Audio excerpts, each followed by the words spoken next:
Welcome to the Not-for-Profit Podcast. My name is Matt Williams, your host.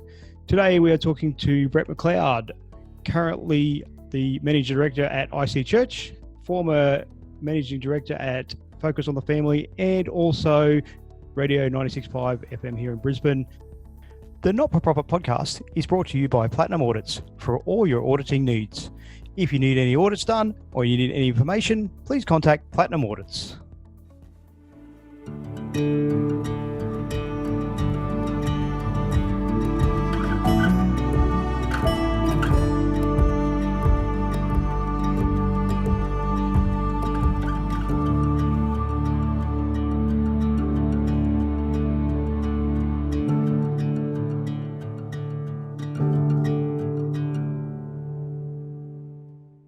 Welcome, Brett. Thank you very much, Matt. It's great to be here. Thanks for the opportunity. No worries. Thank you for coming on. Really appreciate it. Just if you would just give us I just mentioned a couple of NFPs that you've been involved with. Just give us a little bit of history about your history on NFPs and what you got involved and where you've been and what you've been doing. Yeah, sure. So my, I guess my working life started off in somewhat of an entrepreneurial sense, where I was at one point running 4 businesses concurrently around the one central kind of administration, but I had these 4 very different niche businesses running, one in portable staging, one in office equipment, one in child mining and shopping centres, and a recording studio, of all things. And so all those kind of came in line. It was a bit like growing a veggie garden, where one would be the stake in the ground for the next one until that sort of developed. And then would stay in the ground for the next one and just kept going from there. So I always had this kind of entrepreneurial sense of business and love for business. And at the same time, I had a real passion for the not-for-profit sector, where I felt that there was just great reward in being involved in something that made such a difference to people's lives. And so I always had a draw towards that. So I guess while I was in my business roles, I sat on the board. My first exposure to a not-for-profit was as a board director for Focus on the Family for 5 years, sitting on the board of directors, which was based in Melbourne. And then the founding member or founding director of Focus on the Family relocated to the US, Focus on the Family in the United States, and invited me to consider prayerfully coming on board as the CEO for Focus on the Family in Australia, and transitioning from a board role to a CEO role. And so that's really, I guess, my leap across the channel of learning from being in my own business to a large not-for-profit with international stakeholders and volunteers and external funding and all that sort of thing, compared to running a business, was really where we kind of dipped our toe in the water. Wow, that's it. What got you involved on the board in Focus on the Family first? I know you said you like to be involved and see how it affects people. What got you in the trenches on the board? On the board, well, I had met Glenn Williams, who founded Focus on the Family in Australia, at some point, and I was aware of their programs, and I listened on the radio, and my boys were, as they were growing up, there was a program called, developed by Focus on the Family here in Australia, called How to Drug Proof Your Kids, which is a pretty impacting statement. How to drug proof your kids? Is it possible to drug proof your kids? And it was all about being very deliberate and intentional as a parent in preparing your kids for the world out there, and the traps and hurdles that they can come across, and just trying to condition them or position them for success in life, and not to submit to these temptations, to be aware of them. And so my first exposure, I guess, to Focus was as a facilitator for the How to Drug Proof Your Kids program, initially for purely selfish motives, because I wanted to parent my kids well and make sure they follow a good path. But that kind of really got me, I guess, exposed to the other products that Focus had and the staff. And from there, I was invited to come onto the board and ultimately then become the CEO. Wow, that's a big step from board to facilitator to board to CEO. Yes. What was your biggest challenge? Like, what's the biggest hurdle coming on from you as a board? Maybe you see bits and pieces, you see sort of from the outskirts what's happening. Yeah. Jumping into CEO role, you're seeing day to day, every day, everything happening. What was the biggest hurdle from board to CEO? Yeah, I think the way I would describe it is being a director on the board. It's a bit like a helicopter view from the air, where you can see a little bit about what's going on, but not the detail. You can see that it's still there, it's functioning, and you kind of land the chopper every 2 months to check in, and then you take off again. But it's very different going from that sort of mode as a board director to actually putting the fatigues on and getting in the trenches with the troops on the ground 24/7. And it's a bit like that. So suddenly you're in amongst the detail. You're now accountable to the board that you once sat on, and I found that was that was quite a challenge. I think, but at the same time, I think it was a great advantage to know what a board expects of their CEO, and then operating as the CEO, I already had a very intimate view of or knowledge of what the actual board required, and so it made that transition a lot easier. But I guess the biggest challenge for me was really moving from a commercial mindset, running my own business, to being in the not-for-profit world, which operates very differently. It's not about selling widgets for a profit. It's about creating vision and having a compelling enough story and outcomes that affect people's lives that people want to invest in, and create that donor base. So a very, very different sort of model, but very rewarding at the same time. Oh, awesome. On that note, like going from commercial to not-for-profit, this is something that I find out there that people aren't in the not-for-profit sector. They see we can't make a profit. It's a not-profit can't make a profit. That's a myth, because can you explain that to the listeners just on that? Because coming from that commercial to not-for-profit, funding is very different. Like you said, You're selling a widget for a profit. Yes. Making NFPs, getting funding is a different story. Can you just go through that NFP? You can make a profit, but why it seems there's a myth out there about that. Yeah.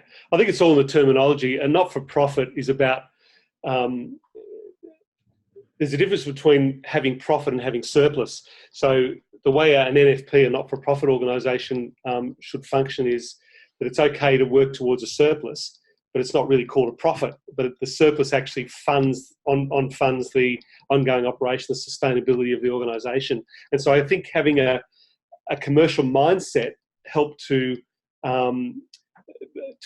I guess challenge that thinking that is it okay to make a profit? From a business, you have to make a profit. But in the not-for-profit world, it's you really still have to make a surplus to maintain that ongoing growth, that ongoing sustainability. And so I guess the timing of when I took on the role of CEO for Focus on the Family was interesting, because none of us really knew when the second boot would drop with the GFC. We all knew that there was pressure on the economy, and I shook hands with the directors of Focus on the Family, said, "Yep, I'll take the role." And only months after I took the role, the GFC was in action, and away we went. So there was a retraction and of funding, and we had a recurrent annual funding from the government, federal government, family services, for redeveloping our Drug Proof Your Kids program in the value of $230,000 per year. Now, that had been running for 4 or 5 years, and it seemed like it was never going to stop. Well, it stopped within the 12 months that I started. And so that was something I couldn't prepare for or plan for or anticipate, but it happened. And so the biggest challenge for me, I guess, was contemplating a significant amount of money coming from the government every year that I knew in 12 months would turn off. And not only that, the GFC hit, there was a global financial crisis, so there was another $300,000 of funding coming from the US that also was retracted and drawn back or reduced over time as well. So I had my two biggest challenges, Matt, was to navigate through two significant restructures of the organisation, and I discovered something. I discovered something almost by mistake in relation to financial management of a not-for-profit organisation, where there has to be this marriage between pragmatism and faith. And I'll explain that in a little bit as well for you. Yeah, absolutely. That's Perfect statement. So losing that funding, and I know all NFPs go through that. Some have trouble actually finding funding, but a lot go through that, get the funding, disappears, and Yes. you have that pragmatism and faith. How do you get through that? Like, you lost, you're talking $600,000 Yes. gone almost overnight. You had a little bit of time, a little bit of leeway to plan for more. How did you go about that? Yeah, it was. It was good for my prayer life. It was great for in terms of running a not for profit, to think, well, okay, how do we work through this? As you say, a significant amount of recurrent funding that we were relying on. What was interesting was that the mum and dad donors of the organisation, and I found this within 96.5 as well. The mum and dad donors of an organisation that are sold, that are rusted on to the vision and the outcomes of the organisation, irrespective of what's happening in the economy, they tend to hold their donations coming forward, and that's just the belief in the organisation, and so there's a large base of smaller donors that make up a considerable amount of income for the organisation that relationally continue going, but it's these large donations that you can become somewhat reliant upon. And when they go, you've then got to think, well, what am I going to do? And it was interesting that I was reading a Christian management magazine that had 2 articles on financial management within a not-for-profit organisation. One was totally pragmatic. The other one was totally faith-based. And they were both right next to each other. Wow. And it spoke to me about the place that, for an organisation, not-for-profit organisation that's Christian-based, has to have this faith element and has to really default to that faith element. But there also is a time to be pragmatic, because I was faced with a situation where if I did nothing for 12 months, doesn't matter how much faith you've got, but for a miracle of financial resource from somewhere else, pragmatism would hit very hard and very fast. And so I maintained a faith position, but I also recognised that there was this tension between full faith and full pragmatism. If it was all pragmatism, I might as well be ABC Corporation down the road and have no Christian basis. If it was all faith and no pragmatism, I could have kept going on faith until the creditors knocked on the door and said, "You guys are shutting down and we're selling everything off and you're gone." So I was facing this situation where I had to face it with faith, but be pragmatic at the same time and make the hard decisions in a timely manner so that the organisation could keep going. So we went through 2 restructures. The first one where we pared back and pulled back a lot of recurrent costs around programs. And the second restructure that we did was I had to make a number of other people redundant. And the last person that I made redundant was myself as the CEO. And so it was not about protecting my job. It was about what was going to allow the organisation to keep going. And for the last 4 or 5 years since I left there, or more now, the last 8 years since I left there, it's continued to run strongly. And it's because we're faith-filled but pragmatic enough to make the right decisions at the right time to allow a remnant to continue forward. Oh, that's awesome. It's good to hear that they have gone on strong and continue to build and go from there. And I know that the programs they do offer, and I listen to them as well, they're fantastic. So I like it. For other organizations, like large organizations like Focus on the Family, what advice would you give them to, if they're going through that funding where they need more funding, or they've lost the funding? What would be one piece of advice you'd give them, around their pragmatic and faith as well, but one piece of advice to give them to say, hey, look, you hang in there, you're doing all right? Or is there something they can do to expedite that funding or try to find extra funding?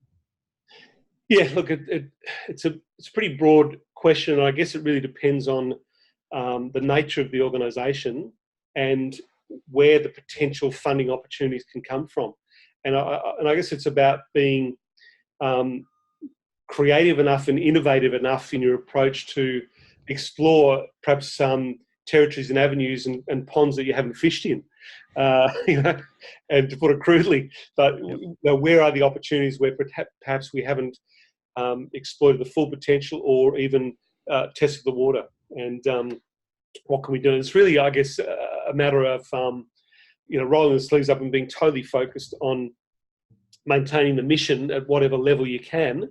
And there's certain mission critical aspects of an organisation that have to continue irrespective, and whether they're scaled back or not, they have to continue because that's what's producing some of the outcomes. And perhaps you're not, because of the funding squeeze, you're not achieving the level of outcomes that you're hoping to, but you're still achieving outcomes until things turn around, and that's the key. I think the main thing I would say is in a financial environment or squeeze like that, maintain focus on what you're there for, and then if you maintain focus on that, the resource will come.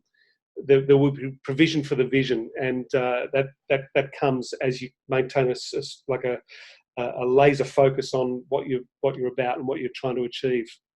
Yeah, I love that, the provision for the vision, and Yes. that works across any not-for-profit and for-profit as well. Yes. Yeah. Absolutely. Just going back to your restructure, when you restructured, you had to get rid of a lot of team members and positions, including your own. What was one or two things you implemented during that period to allow that to happen? Like, was there, you obviously would have had a set goal to do it, but what was one or two things you implemented in that period to make that happen? Yeah, well, what we did was we didn't just immediately sit down and look at the people that were actually in the organisation at the time. Rather, we sat down and said, well, with my key exec team and a board member, we said, what are the non-negotiable elements of this organisation that have to continue? And so we were pretty brutal in terms of auditing what we wanted to see continue moving forward. And then once we had clarity around that, we then thought, okay, what are the roles and functions that we need to fulfill that? Now, it was a somewhat scaled down version, obviously, of what we were carrying before.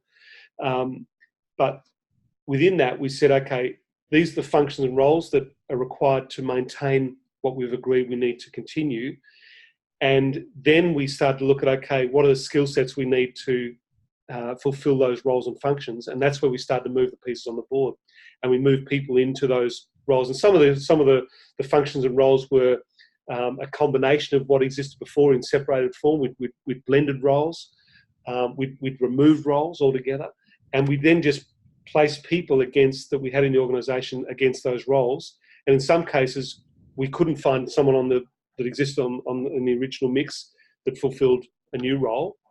And so even though the organisation was small, we ended up bringing another person in to fulfil that role, and then restructured in that context. So we had to then have interviews with people and say, well, we've created this role, are you happy with that? If they were, they continued. And then the others, we had to say, oh, I'm sorry, we haven't got a role for you. And that was the hard facts of what we had to do. But avoiding that would have meant that the whole organisation would have just disintegrated. Yeah, and sometimes even in NFPs and even in property organisations, you have to scale back to go forward. Yes. Every business, or nearly every business, goes through that period of scale back of some form. At least I've seen in my couple of years around. So yeah. Yes. If you could go back, and if you had to go back and do it again, would you do anything differently? Would you do something differently? Like, hindsight's a wonderful thing, but if our listeners can learn from what you've done and focus on the family is still around. So obviously it was successful what you did, but if you could do it differently, would you? Look, and again, that's a really interesting question, because when you come into an organisation, when I did, it was really, I carried the experience I had up to that point and then went for it. There's nothing that I would really, as I look back, there's nothing that I can point to that clearly says, you could have gone about that differently. I would think that now, this many years forward, and then with extra experience, obviously I would go back and add that level of experience to the mix and probably tackle some things somewhat differently. But in the main, I guess, in the big scheme of things, I'm really comfortable, confident, and happy with, as difficult as it was at times, at how we handled it. I think in answering your question, what I have recognised is that the governance of an organisation is critical, and I've learned a lot in respect to the governance of an organisation and how it's how it's managed in that sense. And I've discovered a very solid governance model that was developed by a guy called John Carver, the Carver governance model. And I've operated I've operated as a CEO working for a board that is very high functioning and very effective. And I must say, operated for a board that has been quite dysfunctional in a sense, and very operationally minded rather than governance minded. The Carver model, governance model, really demands of a board to invest all their time, effort, and focus on what outcomes they want to see achieved. Just the outcomes. What are the outcomes that you want to see achieved, and what are the KPIs around that?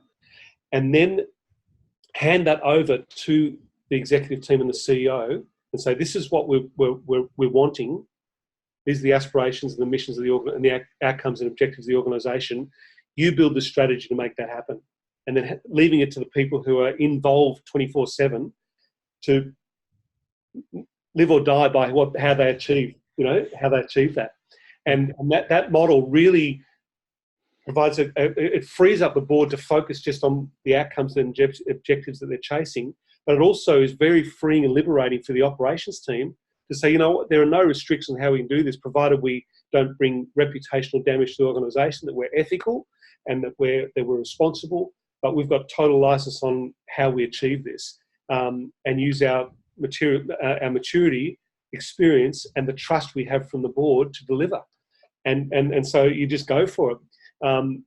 When you move away from that type of model, where you've got directors perhaps digging into the detail and starting to question strategy rather than keep their eye on the outcome, at the end of the day, it doesn't matter how you get there, as long as you get there. And so as soon as directors start digging into the detail, it's actually a great distraction, and you start to second guess, am I really doing the right thing? And perhaps if I don't follow that line of reasoning from the director, if it doesn't prove successful, I'm going to put myself out in a vulnerable position. So it just really complicates things. And so I've worked for both high functioning Carver model and a board that's been very, distracting in terms of the operation of the organisation. And have you found that the high functioning board and the higher levels are much better to deal with, and it gives you that freedom within that space to, like you said, create vision, maturity, to create what you want? Does that model though bring some problems with the relationship between the board and the exec team and CEO? The Carver model? Yeah.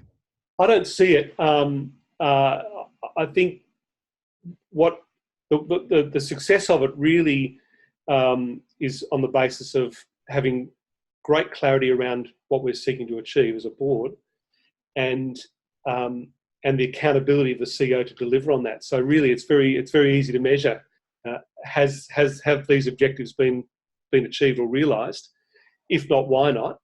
And are they realistic? Is there a delay because of some other external circumstances? That's the information that comes through. And then it's really up to the CEO to provide these directors that parachute in every 2 months, provide them with enough information ongoing to feel comfortable and confident that we're actually heading towards achieving those goals. So provided the communication reporting system is robust enough, then the model works very, very well. If the only reason it would fall down is if they're not receiving accurate, timely information from the CEO, because he's hiding behind some of the detail. No, fair enough. Mate, we're just about out of time. Anything you want to add that if people want to reach out to you, is there LinkedIn, Twitter, they can get in contact with you at all? Yeah, LinkedIn. Look under Brett Mcleod. There's a reporter for Channel 9. That's not me. But LinkedIn, Brett Mcleod, you'll find me in there. And happy to connect with anyone and answer any further questions or be of any support. Beautiful. I thank you very much for your time today, mate. And we'll chat again soon. Brilliant. Thanks, Matt. Cheers.